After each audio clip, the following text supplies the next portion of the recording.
नमस्कार, मैं श्यामगिरी। आप देख रहे हैं टीएफडी इंडिया न्यूज 24। टीएफडी इंडिया न्यूज 24 में आप सभी दर्शकों का स्वागत है। पश्चिम बंगाल में जो हालात हो गए हैं वह राजनीति एकदम उफान पर है। आप ऐसा कह सकते हैं कि राजनीति उफान पर आ गई है पश्चिम बंगाल की। इसके दो तीन कारण हैं। पहला, प्रधानमंत्री नरेंद्र मोदी के लिए पश्चिम बंगाल इतना जरूरी है कि अगर पश्चिम बंगाल प्रधानमंत्री नरेंद्र मोदी नहीं जीते तो उनकी कुर्सी दांव पर लग जाएगी। पहला रीजन यह है। दूसरा, नरेंद्र मोदी और अमित शाह द्वारा अपशब्द और जो बोले जा रहे हैं पश्चिम बंगाल के अंदर, और जो धमकियां दी जा रही है, चाहे प्रशासन को, चाहे टीएमसी के कार्यकर्ताओं को, चाहे ममता बनर्जी को लेकर के, इसके प्रति एक आक्रोश। और नंबर 3, चुनाव आयोग के एसआईआर पर आक्रोश। यह तीन कारण नरेंद्र मोदी को पश्चिम बंगाल से दूर करेंगे। अब भारतीय जनता पार्टी के इंटरनल सर्वे का जिक्र मैंने कल आप दर्शकों को करके बताया था कि भारतीय जनता पार्टी किस तरह से इंटरनल सर्वे कह रहे हैं कि पहले चरण के मतदान में 35+ से ज्यादा नहीं ला रही है। 35+ का मतलब आप 35 से 40 मान सकते हैं, इससे ज्यादा नहीं बढ़ पा रही है। यानी कि खासा नुकसान हो रहा है। पिछली बार भारतीय जनता पार्टी का यहीं पर तकरीबन 60 सीटें हुई थी, और इस बार ममता बनर्जी 100 सीटों को क्रॉस कर रही है पहले चरण के मतदान में। अब दूसरे चरण का मतदान 27 तारीख को शाम 5 बजे थम जाएगा। 29 तारीख को वोटिंग है और 4 मई को रिजल्ट। ममता बनर्जी के उस बयान का भी जिक्र हो रहा है जो ममता बनर्जी ने बयान दिया था 4 मई को, फतेह हासिल करने के बाद, जीत हासिल करने के बाद पश्चिम बंगाल, उसके बाद दिल्ली में फतेह हासिल करेंगे और सत्ता से उखाड़ फेंकेंगे। चिंता तो हो जाती है जब कोई इस तरह का दावा कर देता है, तो अलग अलग समीकरण पर लोग कयास लगाने लगते हैं और चर्चा भी करने लगते हैं। और नरेंद्र मोदी ने तो सारी हदें तकरीबन पार ही कर चुके हैं। ऐसे में बड़ी महत्वपूर्ण है कि ममता बनर्जी के दावे में कितना दम है। लेकिन 4 अहम सवाल उठ खड़े होते हैं कि बंगाल हारते मोदी बीजेपी के 12 सांसद गंवा बैठेंगे क्या? जिस तरह से ममता बनर्जी के दावे हैं कि बंगाल हारते ही मोदी भाजपा के 12 सांसदों को गंवा बैठेंगे।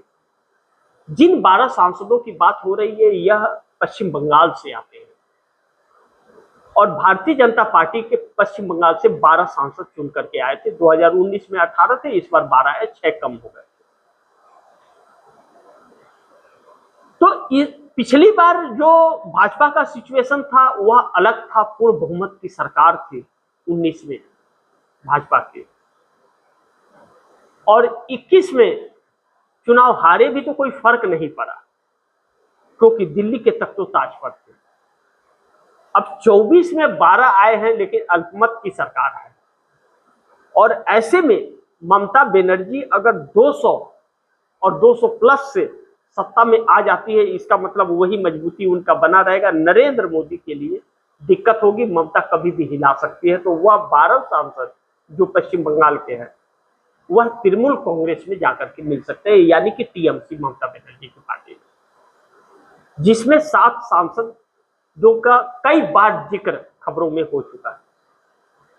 अगर ऐसे में 12 सांसद निकल करके गए तो मोदी बहुत बड़े संकट में आ जाएंगे। एनडीए की छोड़िए, बीजेपी टूटनी शुरू हो जाएगी। और ऐसा इसलिए होगा क्योंकि वह 12 सांसद बंगाली अस्मिता से जुड़े हुए हैं, और नरेंद्र मोदी जिस तरह से और अमित शाह भाषण दिए उससे उनके लिए आगे जाकर के दिक्कतें हो जाएंगी चुनाव जीत पाना। और अगर भाजपा की सरकार, दिल्ली से मोदी की सरकार चली गई तो उनके लिए आने वाला चुनाव जीत पाना बहुत मुश्किल हो जाएगा। ऐसे में वह टीएमसी का रूप अपनाएंगे और लग रहा है कि 4 मई को ममता अगर आ गई तो वह 12 के 12 टीएमसी में शामिल हो जाएंगे। उसके दम पर भी ममता बनर्जी ऐलान कर रही है कि हम दिल्ली से मोदी को हिला देंगे। लेकिन दूसरी तरफ नंबर 2 पर अगर हम चर्चा करें कि नीतीश नायडू हुए तैयार, ममता की बात पक्की, 30 + 12 42 सांसद इंडिया गठबंधन में चले जाएंगे एनडीए छोड़ करके। क्या यह संभव है? ऐसे में बड़ी महत्वपूर्ण है कि नीतीश कुमार बिहार में सीएम की कुर्सी गंवा बैठे हैं और नीतीश कुमार ने नारा दिया था कि 25 से 30 फिर से नीतीश, लेकिन 6 महीने के अंदर नीतीश कुमार को सीएम की कुर्सी छोड़नी पड़ गई। इस हद तक बीजेपी चली गई, पार्टी तोड़ने तक की नौबत आ गई। ऐसे में नीतीश कुमार हट गए। अब तेजस्वी यादव विपक्ष के नेता, उन्होंने यह कह दिया कि 25 से 30 फिर से नीतीश, लेकिन 6 महीने में नीतीश फिनिश। बुरा तो लगता है, लेकिन उससे ज्यादा बुरा यह तो तंज था तेजस्वी यादव का नीतीश कुमार के प्रति, क्योंकि नीतीश कुमार कभी भी महागठबंधन के साथ सरकार नहीं बनाए, इसलिए एक तंज था। लेकिन उससे ज्यादा निशांत कुमार, नीतीश कुमार के बेटे को चोट पहुंचा और आघात पहुंचा, जिसके लिए उन्होंने डिप्टी सीएम का पद भी गंवा दिया। कहे कि मैं ऐसी सरकार का हिस्सा नहीं बन सकता जिसने हमारे पिता का अपमान किया, और डिप्टी सीएम नहीं बने। बहुत मान मनोबल हुआ, लेकिन फिर भी नहीं बने। अब ऐसे में सीएम की कुर्सी से हट करके नीतीश कुमार राज्यसभा सांसद तो बन गए, लेकिन दिल्ली जाने से इनकार कर दिया। कहते हैं नीतीश कुमार कि दिल्ली आते जाते रहूंगा, लेकिन पटना में रह करके सरकार पर नजर रखूंगा। लेकिन साथ साथ एक दावा और करते हैं कि 2030 में जेडीयू की सरकार बिहार में बनेगी 200 सीटों के साथ। मैं नहीं जानता कि 30 में नीतीश रहेंगे या नहीं रहेंगे, हम लोग बात करने के लिए रहेंगे या नहीं रहेंगे, यह तो वक्त बताएगा।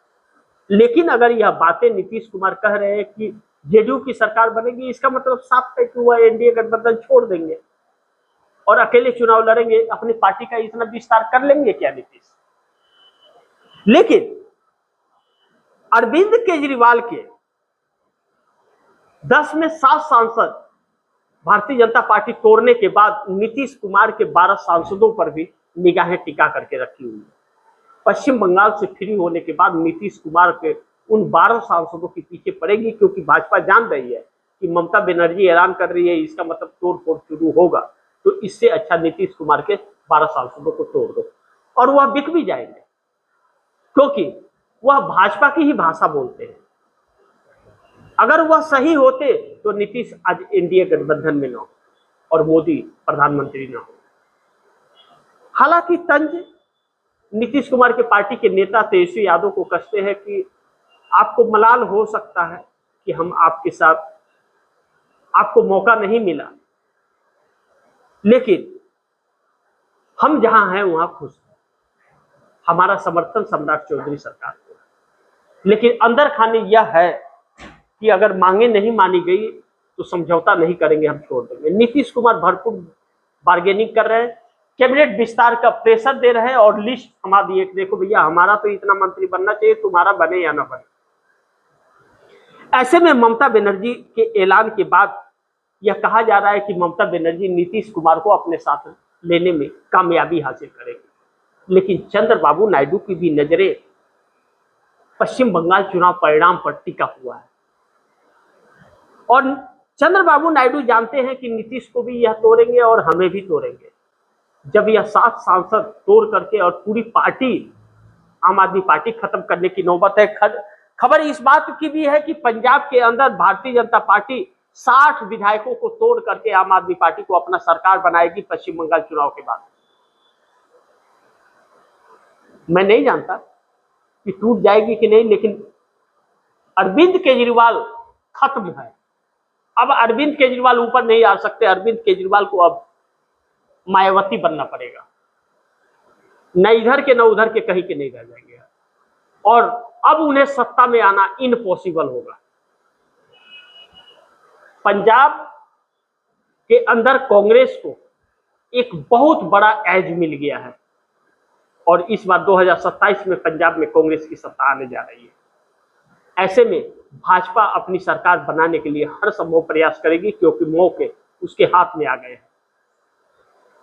ऐसे में अगर भारतीय जनता पार्टी के 12 सांसदों पर ममता बनर्जी का नजर है और ममता बनर्जी तोड़ ले रही है और नीतीश और नरेंद्र मोदी का साथ छोड़ रहे हैं तो 42 सांसद हो जाएंगे क्योंकि नायडू और नीतीश के 30। यह सब अपने स्वार्थ के लिए, लेकिन इन 42 सांसदों के बाद इंडिया गठबंधन में चले जाने के बाद ममता बनर्जी के बयान जिस तरह से आए और यह कयास लगाया जा रहा है कि 42 इंडिया गठबंधन में चले जाएंगे तो पीएमओ में हड़कंप मचा दिया ममता बनर्जी के बयान ने। पीएमओ के अंदर अब अलग अलग संभावनाएं तलाशी जा रही हैं और कोशिशें की जा रही है क्या क्या हो सकता है। तो नजरें बस उन्हीं दो पर गड़ती है, नीतीश और नायडू पर, और किसी पर नजर नहीं जाती है क्योंकि और किसी के अंदर हिम्मत ही नहीं है और जनता तो मान बैठी है कि इन दोनों के अंदर भी हिम्मत नहीं है।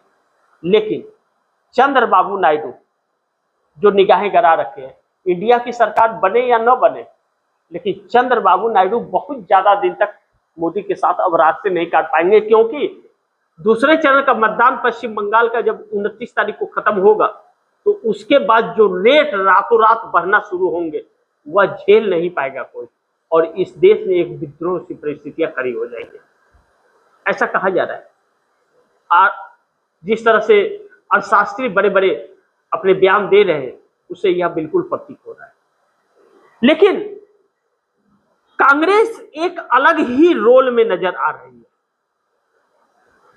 कांग्रेस एक ऐसे रोल में नजर आ रही है कि कांग्रेस अगर ममता बनर्जी व्यवस्था कर लेती है सांसदों का तो क्या कांग्रेस सरकार को समर्थन करेगी क्योंकि कांग्रेस के समर्थन के बगैर न तो ममता बनर्जी कुछ कर सकती है, न मायावती तो गायब ही है, न तो नीतीश और नायडू।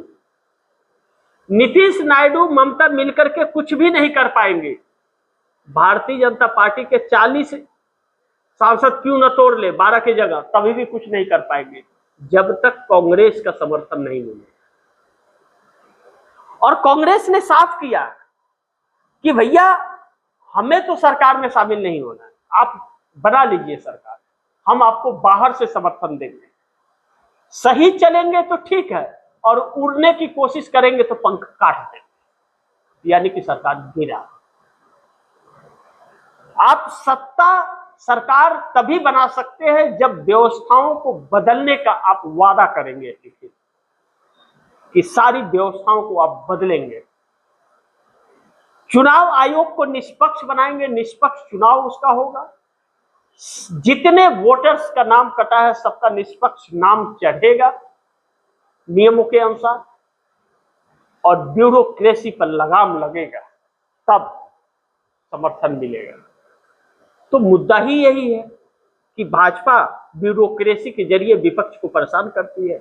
मुद्दा ही यही है कि चुनाव आयोग डकैत हो चुका है, भाजपा के लिए काम करता है।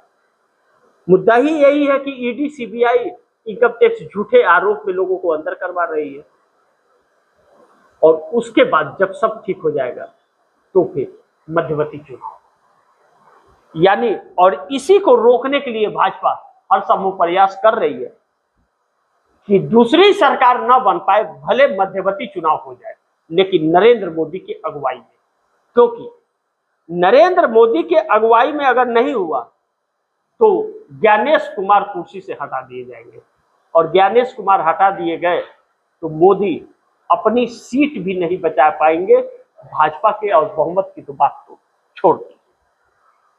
ऐसे में इंडिया गठबंधन ने कहीं ना कहीं ममता बनर्जी के बयान से यह लगता है कि बाजी मार लिया और अगर ममता बनर्जी ने बाजी मार लिया है तो 42 सांसद इसका मतलब तैयार हो चुके हैं और तैयार हैं तो ममता का जो प्लान है पश्चिम बंगाल से और पश्चिम बंगाल में सरकार बना करके और मोदी को सत्ता से भगाने का वह सफल हो जाएगा। देखना यह है कि ममता बनर्जी कितना अडिग रहती है, क्योंकि इस समय अरविंद केजरीवाल भी ममता बनर्जी से बहुत नजदीक होते जा रहे हैं, चुनाव प्रचार भी उनके लिए करने गए हैं। ममता बनर्जी के खिलाफ चुनाव नहीं लड़े हैं इस बार, क्योंकि उनकी पार्टी ही फंसी हुई है, कौन आएगा उनके साथ। पहले वही अरविंद केजरीवाल कहते थे कि कांग्रेस की क्या बात, कांग्रेस को कौन पूछता है, पब्लिक भी उनकी बात नहीं करती, पत्रकारों को बोलते थे। यह घमंड उन्हें ले डूबा, कांग्रेस के ही वोट बैंक पर उन्होंने डाका डाला था, लेकिन जनता सब समझती है। लेकिन मोदी सरकार एक चुनौती है इस देश के लिए, युवाओं के भविष्य के लिए चुनौती है, इस देश के लोकतंत्र के लिए चुनौती है, संविधान के लिए चुनौती है, विपक्षी दलों के लिए चुनौती है। लेकिन अगर मोदी नहीं हटाए गए तो यह देश गुलाम हो जाएगा और कंगाल भी साथ साथ। जो बहुत सारी तस्वीरें आप दर्शकों को नजर आएगी 1 तारीख के बाद, तो पैरों के नीचे की जमीन खसक जाएगी। लाखों करोड़ों रोजगार जा रहे हैं, महंगाई चरम सीमा पर, और हमारे देश का प्रधानमंत्री सिर्फ चुनाव प्रचार में लगा हुआ है, जबकि अमेरिका मुंह पर थूक रहा है। आरएसएस और मोदी दोनों ने सरेंडर कर दिया है अमेरिका के साथ। देखते हैं कि ममता बनर्जी के दम जो है बयान में कितना है। क्या एनडीए तोड़ सकती हैं, क्या इंडिया में जोड़ सकती हैं, क्या मोदी को हटा सकती है सत्ता से, या वह सरकार बना सकती है। इन सब पर नजर रहेगी 1 तारीख के बाद।